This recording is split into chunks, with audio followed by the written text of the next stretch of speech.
So hello no, ngayon no, pag-usapan natin yung tungkol sa ating kapwa. Kung ang isang tao o kapwa natin nakagawa ng kasamaan o masama against sa atin, ito yung payo ko sa inyo. Huwag na huwag po kayong pumatol sa isang tao ng dahilan lang na siya ay nakagawa ng kasamaan laban sa iyo. Gusto kong malaman mo na dito sa mundong ito, lahat tayo magkakapatid in Christ. Lahat tayo tinubos ng ating Panginoong Hesukristo. Pumunta siya dito sa mundong ito hindi para sa mga taong matuwid, kundi para sa mga taong nagiging alipin ng kasalanan. Dito sa mundong ito, hindi ang tao ang ating kaaway, kundi against the principalities, mga demonyo. Kung ang isang tao gumawa sa iyo ng masama, nagsalita sa iyo ng masama, o anumang masama na hindi magandang ginawa nila sa iyo, wag na wag kang pumatol. Dahil yung mga tao na yan yung mga tao na lumayo sa Panginoon. Lumayo siya sa Panginoon at dahil sa kanilang paglayo sa Panginoon, kinukontrol sila ng demonyo. Dahil sa pagkontrol ng demonyo sa kanila, sila ay magiging against sa iyo. Magsasalita sila ng masama, gagawa silang ng masama laban sa iyo. Pero wag na wag kang gumanti sa kanila. Kasi sila po ay nagmistulang puppet na kinukontrol ng demonyo.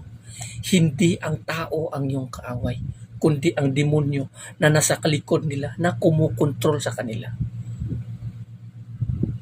Dito kasi sa atin, likas kasi pag nakagawa ng kasamaan yung tao sa atin, gaganti talaga ako. Ang sinabi ng ating Panginoong Kristo, magpatawad ka. Kung ang isang tao, hindi marunong magpatawad o ayaw magpatawad sa kanyang kapwa, hindi rin siya patatawarin ng kanyang Ama na nasa langit. Dahil tayong lahat dito magkakapatid. Kaya nga ang sabi ng ating Panginoong Hesukristo, kung ang isang tao magugutom o ang iyong kaaway magugutom, pakainin mo siya. Kung mauuhaw, painumin mo siya. Yan ang utos ng ating Panginoon kung ang ating kaaway. Dahil tayo pong lahat dito magkakapatid. Iisa ang ating Creator, ang ating Diyos. Hindi sila or kanino man or sino pa man ang kaaway natin. Itong mga taong ito ay kapatid lamang natin in Christ. Kung babalikan mo sa pinaka-beginning talaga, lahat ng tao nagsimula kay Eva at Adan. At si Eva at Adan galing sa Diyos. At tayong lahat galing sa Diyos. Ang gusto ng Diyos sa atin is magmahalan tayo sa isa't isa. Kasi tinubos tayo ng ating Panginoong Hesukristo dahil sa ating pagkaalipin ng kasalanan. Pagkaalipin sa kasalanan na pinagharian ng demonyo.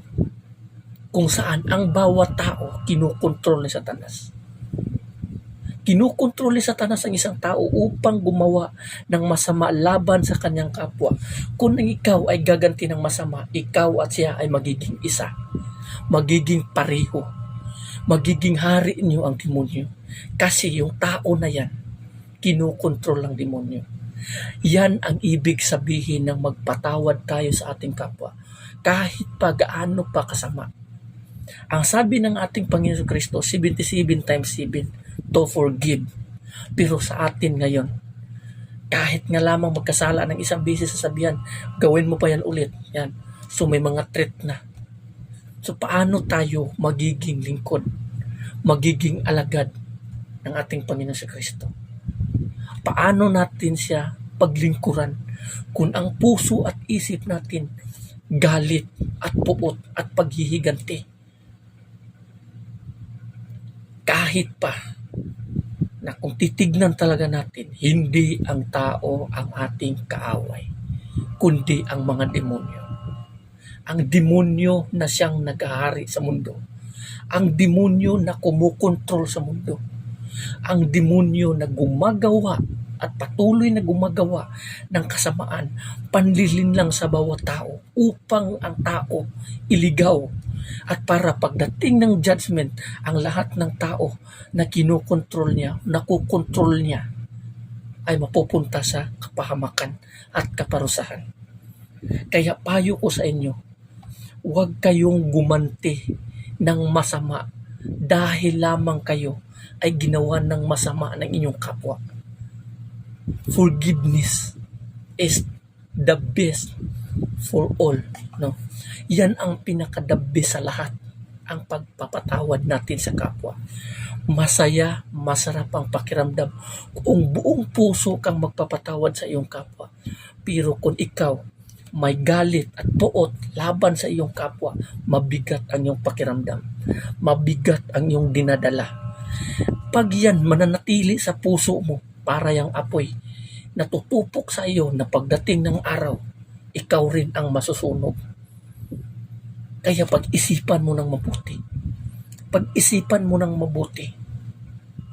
Kasi ang gusto talaga ng ating Panginoon Jesucristo, na tayong lahat sa mundo sana, magiging isa doon sa kanyang kaharian. Kasi nga ayon sa sinabi niya doon sa kasulatan, ginawa ko sila para sa aking kaluwalhatian. So, ang mga tao na matuwid, na sumusunod sa Panginoon, ginagawa ng Diyos. Yan yung mga ginawa ng Diyos para sa kanyang kaluwalhatian, sa kanyang kaharian, upang siya ay ating pagpupurihan.